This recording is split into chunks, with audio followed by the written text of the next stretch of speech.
Louvado seja o nome do Senhor. Querida igreja, o que eu tenho para falar para a igreja nessa noite é a respeito de milagre, com certeza, pois a temática desse culto é um culto voltado para nos levar a uma reflexão de milagre, que Deus opere em nossa vida por sua bondade e graça.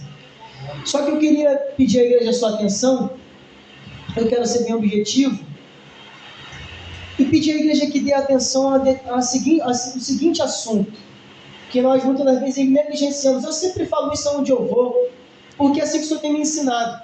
Nós temos a tendência, como seres humanos, mesmo depois de crente, não é só o ímpio que pensa assim, não. O crente também pensa assim, porque nós somos humanos. A tentar materializar sempre o milagre de Deus. Sempre nós tentamos materializar o milagre de Deus, porque nós somos materiais. Nós somos seres humanos, temos um corpo físico. Só que nem sempre o milagre do Senhor é material. Nem sempre o milagre do Senhor é palpável, é visto, é visível. O milagre do Senhor, em muitas das ocasiões na Bíblia, foi espiritual e ninguém viu, ninguém sentiu, ninguém ouviu. Mas Deus estava ali fazendo, operando o milagre em prol do seu povo. Então eu quero pregar nessa noite sobre o milagre espiritual. E muitas das vezes o milagre espiritual, ele faz muitas coisas acontecer no mundo físico. Nesse texto que nós acabamos de ler de Atos 16, eu não queria começar propriamente nessa passagem. Então eu quero fazer uma retrospectiva com a igreja. Em Atos capítulo 13 começa as missões da igreja do Senhor Jesus na face da terra. Atos capítulo 12, Herodes manda matar Tiago, a espada. Depois manda prender Pedro. Pedro é liberto da prisão, a igreja fica feliz, a igreja fica enverdecida, fica ali com aquele temor, com aquela ousadia, e ali começa as missões da igreja do Senhor, começa a obra missionária da igreja do Senhor em Jerusalém, em Samaria e até os confins da terra. Atos capítulo 13, a igreja de Antioquia, que já era uma extensão da obra missionária, porque os judeus de Jerusalém, quando ouviram o Pentecoste, saíram pregando por todas as cidades, e aí chegou até Antioquia da Pisídia, que é Antioquia da Síria. E Antioquia se tornou a igreja mãe das missões. Antioquia se tornou a igreja que financiou Paulo e Silas, Paulo e Barnabé nas suas missões. A igreja de Antioquia estava orando em Atos capítulo 13, quando o Espírito Santo disse que chegou o momento de separar Paulo e Barnabé para a sua missão e sua viagem missionária. Em Atos capítulo 14, acontece a primeira viagem missionária do apóstolo Paulo e de Barnabé, que não era apóstolo, mas era um discípulo de Cristo. E eles entram na região chamada Galácia, pregando em Derbe, Listra, Icônio, e ali o Senhor dá uma grande colheita para aqueles homens. Se você ler o capítulo 14, em casa você vai ver quão extraordinária foi a obra que Deus operou na vida daqueles homens. Então, o que eu quero pregar para a igreja nessa noite? Justamente isso. O milagre que Deus opera em nós, que é o direcionamento, a instrução do Senhor em nossa vida. Esse é o maior milagre, irmão. O maior milagre que Deus pode operar na minha vida e na tua vida é você saber que você está sendo instruído, ensinado e direcionado por Deus. Você não sai da sua casa para Monte Santo porque você quer. Você não sai da sua casa para Monte Santo porque você precisa vir para Monte Santo. Não. Você sai da sua casa para vir para Monte Santo porque o Senhor está te instruindo. O Senhor está te guiando. O Senhor está te levando. O Senhor está te direcionando. Esse é o milagre que Deus opera em nossa vida. E todas as outras obras é derivado desse. O nosso irmão Anderson estava louvando o louvor e eu peguei a seguinte frase: é impossível não ser abençoado na presença do Senhor. Se eu estiver na presença do Deus de Israel e não for abençoado, alguma coisa está errada em mim, não em Deus. Então, em Atos capítulo 14, Paulo e Barnabé fazem sua viagem. Deus dá uma colheita fantástica. Era judeu, era grego, era romano, era só gente que não queria nada, que ouviu o evangelho e se converteu.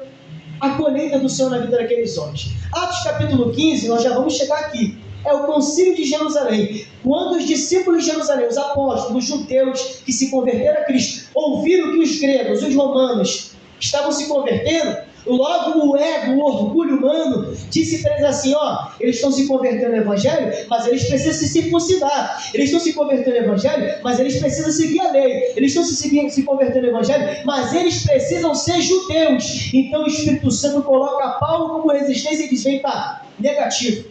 Ele se converteu ao Evangelho pela fé na graça de Cristo. Eles não precisam se circuncidar, não precisam seguir a lei de Moisés, eles só precisam sim seguir a fé do Senhor Jesus. Então o capítulo 15 de Atos é o concílio da igreja para orientar os cristãos de como haveria de se comunicar, de como haveria de se comportar, de como haveria de se viver.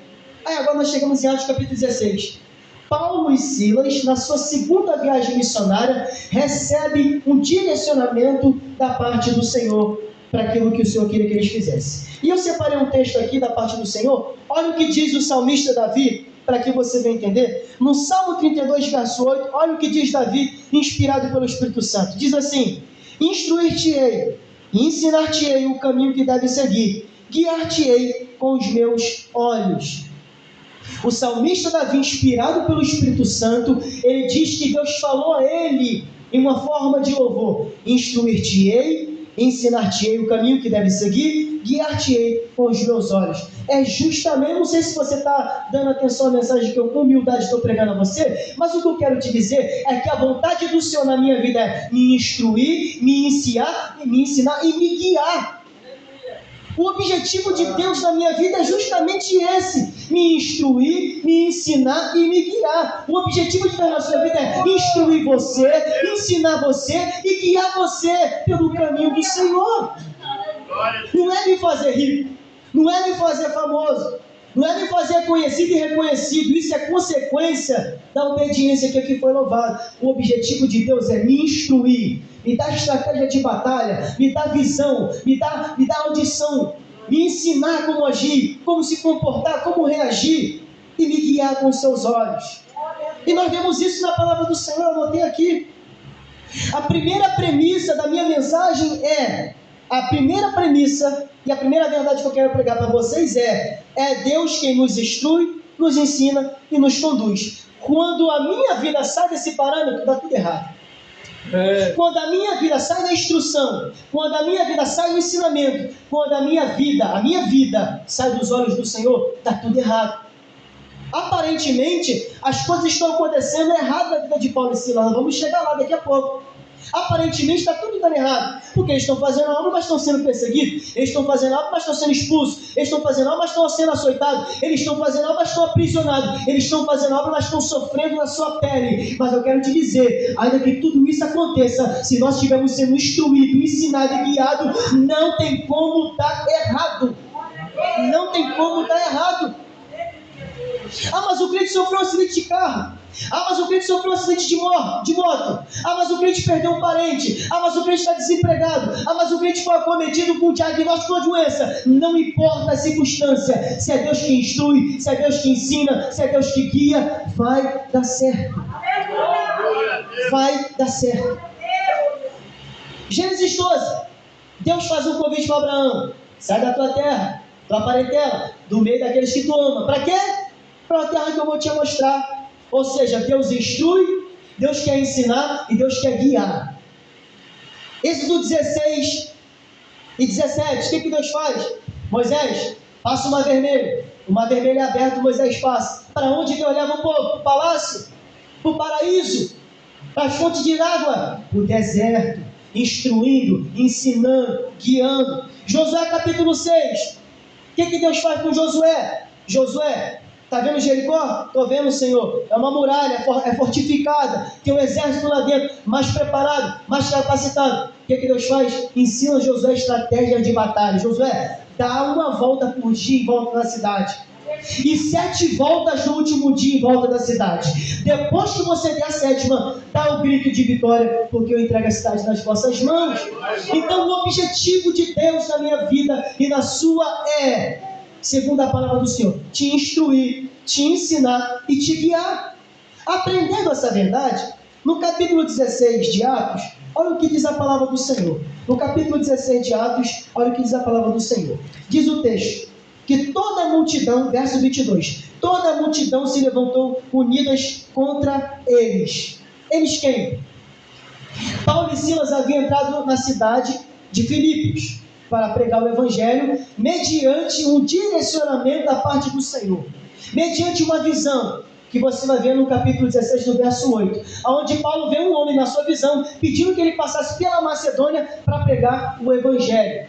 Paulo seguiu a visão, Paulo obedeceu a ordem, Paulo seguiu a instrução. Só que ao seguir a instrução, isso aqui é muito tremendo, irmão. Isso aqui é muito lindo.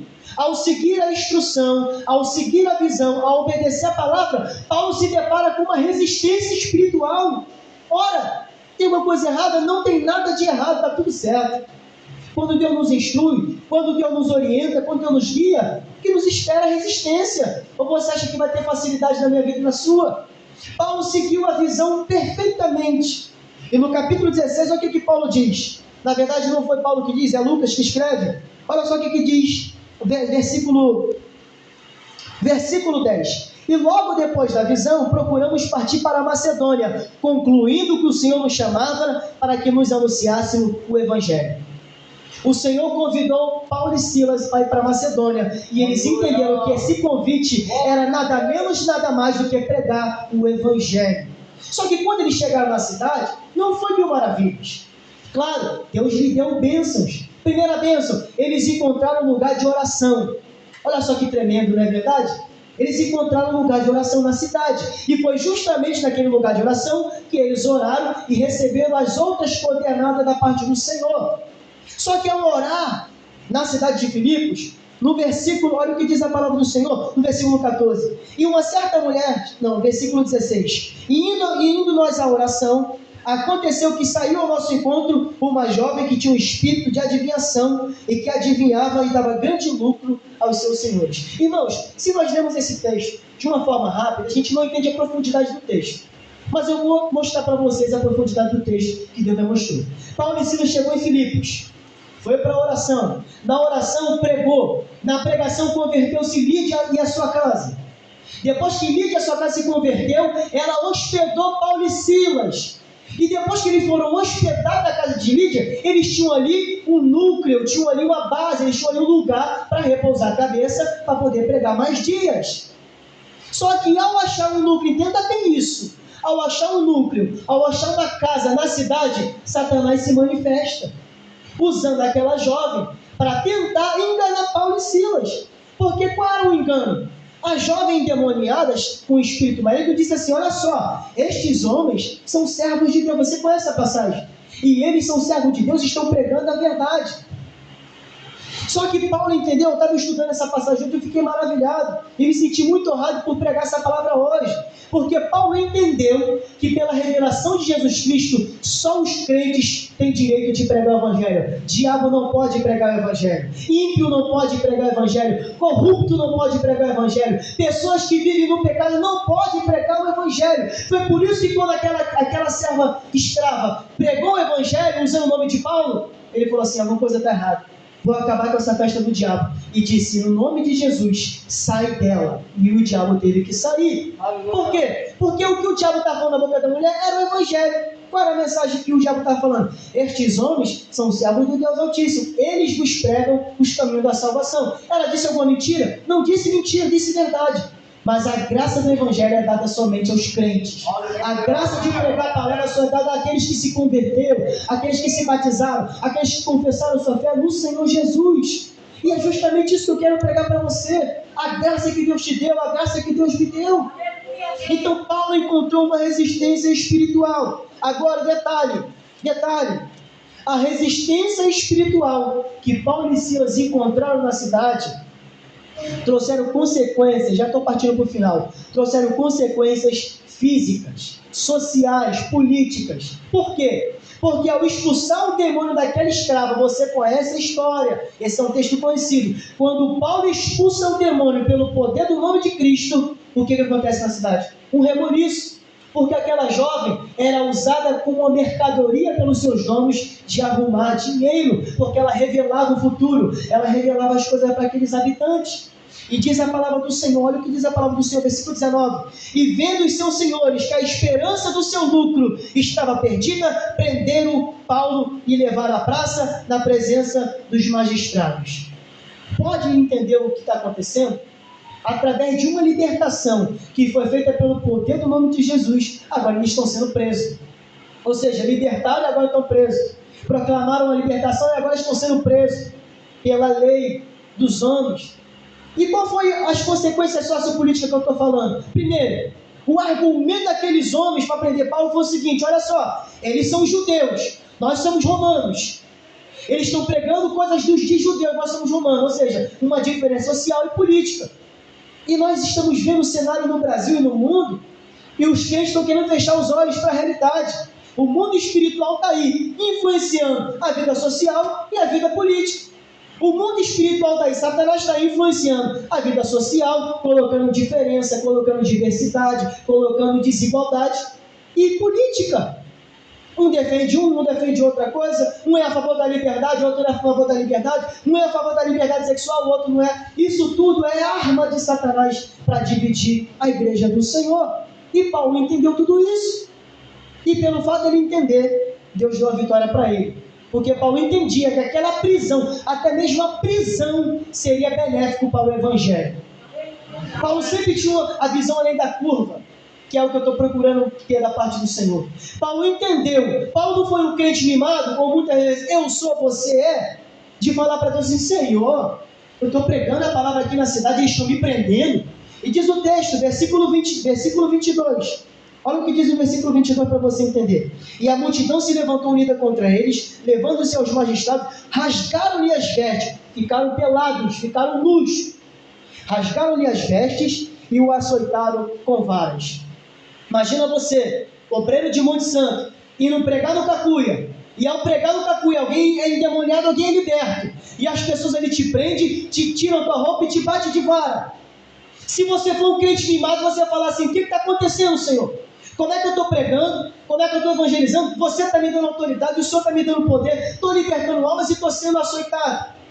Mas era justamente isso que Deus tinha preparado para Paulo e Silas, para eles glorificarem o nome do Senhor, para eles exaltarem o nome do Senhor, para eles deixarem registrado que o crente, mesmo sendo instruído, mesmo sendo ensinado e mesmo sendo guiado pelo Senhor, pode sim sofrer pela causa do Evangelho. A causa do Evangelho é um convite ao sofrimento. O crente sofre para defender a causa do Evangelho. O crente sofre para levar o nome de crente. Crente que não sofre tem alguma coisa errada. Crente que não sofre não é crente de verdade. O crente sofre, não nega o sofrimento, só que não se rende ao sofrimento. Não se rende ao sofrimento. Então, Paulo e Silas estão sofrendo. E esse sofrimento não para, eles são açoitados, humilhados publicamente e levados para o cárcere. E é aqui onde Deus muda o curso da história daqueles homens. É aqui onde Deus surpreende a humanidade para mostrar que o cárcere não era um sinal de humilhação. O cárcere, aprenda isso, agarre isso. O cárcere era um símbolo de glória na vida deles. O cárcere não era um sinal de humilhação. O cárcere é um símbolo de glória. Aleluia. O cárcere é um símbolo de glória. Foram açoitados, foram humilhados, foram despidos, foram aprisionados. Mas diz o que é o texto? Vamos ler o texto? Versículo 23. Versículo 25, perto da meia-noite, Paulo e Silas oravam e cantavam hinos a Deus, e os outros presos os escutavam. Verso 26. E de repente sobreveio tão grande terremoto, que os alicerces do cárcere se moveram e logo se abriram todas as portas. Agora aqui um detalhe, uma revelação que Deus me deu, que quando você estuda a palavra, Deus te revela. Quando a gente lê esse texto, a gente acha que o terremoto que Deus enviou dentro daquela prisão foi porque Paulo e Silas oravam e cantavam. Não. Deus não enviou, entenda só, Deus não é Deus de momento na minha vida. Ontem eu posso estar, olha só um exemplo, ontem eu poderia estar triste, hoje eu estou alegre. Deus não foi menos Deus na minha tristeza e é mais Deus na minha alegria, não. Deus não é Deus de momento. Deus não enviou o terremoto como um sinal miraculoso e glorioso por causa da oração e por causa do louvor de Paulo e Silas. Não. Deus enviou o terremoto para aquela prisão por causa de toda uma trajetória de vida que eles tinham com Deus. O que causou o terremoto não foi o louvor e a oração daquele momento, daquela situação, daquela circunstância. Deus não pensa como eu penso. Se você vê alguém na prova louvando a Deus, você vai elogiar a pessoa. Que crente fiel. Conhece alguém assim, um crente que você admira? Eu tenho vários crentes que eu admiro. Crente que está ali sofrendo, tem enfermidade, é necessitado, é humilhado, e mesmo assim é louvando o Senhor, você admira. Deus não julga dessa forma. Deus mandou um terremoto para aquela prisão não como uma resposta à oração e o louvor. Não, Deus mandou um terremoto naquela prisão como resposta a uma vida de devoção que aqueles homens tinham. Desde o primeiro dia que aqueles homens se posicionaram, lembra de Daniel? O que Gabriel disse para Daniel? Daniel, desde o primeiro dia que você começou a orar, são ouvidas as tuas palavras e eu sou enviado a ti por causa delas. Então o que eu quero te dizer é o seguinte: Deus valoriza a nossa vida, não o nosso momento. Deus valoriza a nossa história, não a nossa circunstância. Deus valoriza a bagagem que você tem com Ele, não o escorregão que você dá no meio da sua trajetória. Deus valorizava aqueles homens, e por valorizar aqueles homens, Deus respondeu a oração e o louvor com um grande terremoto. Partindo para o final, o que aqueles homens tiveram de recompensa por todo o sofrimento que passaram? O que você tem de recompensa por todo o sofrimento que você passa? O que eu tenho de recompensa por todo o sofrimento que eu estou passando e vou passar por ser crente? Primeiro, olha o que diz a palavra do Senhor. Primeira recompensa que eles tiveram: ao chegar na Macedônia, Deus enviou uma ajuda. Primeira recompensa que Paulo e Silas tiveram ao obedecer a voz do Senhor, a instrução, o ensinamento, o guiar de Deus. Primeiro, quando eles botaram o pé em Filipos, eles tiveram uma ajuda. Paulo conheceu Timóteo, o seu braço. Paulo conheceu Timóteo, seu filho na fé. Paulo conheceu Timóteo, aquele que iria enxugar as suas lágrimas. Paulo conheceu Timóteo, aquele que iria dar prosseguimento à obra que Paulo começou. Sabe o que eu tenho para te dizer? Primeira recompensa que Deus vai te dar: pessoas para te ajudar na caminhada, pessoas para ser um ombro amigo, pessoas para ser um braço estendido, pessoas para jejuar pela tua vida, para orar pela tua vida. E muitas vezes você não vai saber que aquela pessoa está te cobrindo de oração. Primeira recompensa: Paulo conheceu Timóteo. Segunda recompensa: ao chegar em Filipos, Paulo pregou e Deus lhe deu o quê? Um grande presente. Lídia e toda a sua família se converteu ao Senhor e ele batizou a sua casa. Segunda recompensa: Lídia se converte, Paulo ganha almas para Jesus. Tem recompensa maior? Tem sinal maior que está na direção? Terceira recompensa: Paulo pôs em liberdade uma alma que estava sendo aprisionada pelo diabo e pelos homens, porque o diabo usava ela como cavalo, como o nosso pastor costuma falar aqui, e os seus donos usavam ela como recurso de lucro. Paulo olhou, viu a situação e falou assim: hoje acaba o sofrimento dessa jovem, eu te liberto em nome de Jesus. Terceira recompensa. Quarta recompensa: Paulo e Silas são achados dignos da parte do Senhor de serem aceitados publicamente pelo nome do Senhor Jesus. Isso é lindo. Isso é lindo. Lá em Jerusalém, quando João e Pedro é preso, a igreja ora e eles são libertos, em Atos capítulo 3, Atos capítulo 4. No final do capítulo 4 tem um versículo que eu amo e sei de cor. E o versículo diz: e a igreja reunida orava e louvava ao Senhor. E eu dava vontade de chorar por esse versículo. E a igreja reunida orava e adorava ao Senhor por ter sido achados dignos de padecer pelo nome de Jesus Cristo. Quando você sofre pelo Evangelho, quando você é perseguido, quando você é caluniado, quando você encontra dificuldade na caminhada cristã, é porque Deus te achou digno do Evangelho. Deus te achou digno de sofrer pela causa de Jesus.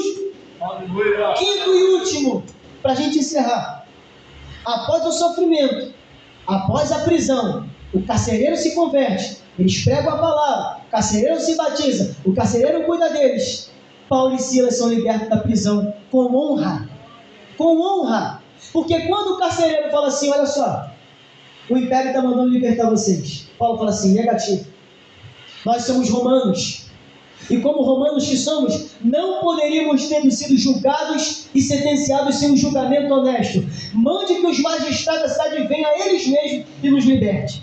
E quando os magistrados foram na prisão para libertar, pediram desculpa, pediram perdão, se reconsideraram aquela situação. Por que isso é importante? Porque Paulo e Silas não poderiam ter saído daquela cidade com o peso nas costas de culpa, porque não eram culpados. Eles saíram da cidade com o peso nas costas, não de culpa, mas com o peso nas costas de glória, de honra, de virtude, porque depois que eles saíram, todo mundo da cidade reconheceu: aqueles dois homens que passaram por aqui eram servos do Senhor, eram fiéis, porque sofreram sem merecer e mesmo assim nos abraçaram, sofreram sem merecer e mesmo assim nos amaram, sofreram sem merecer e mesmo assim pregaram a verdade do Evangelho.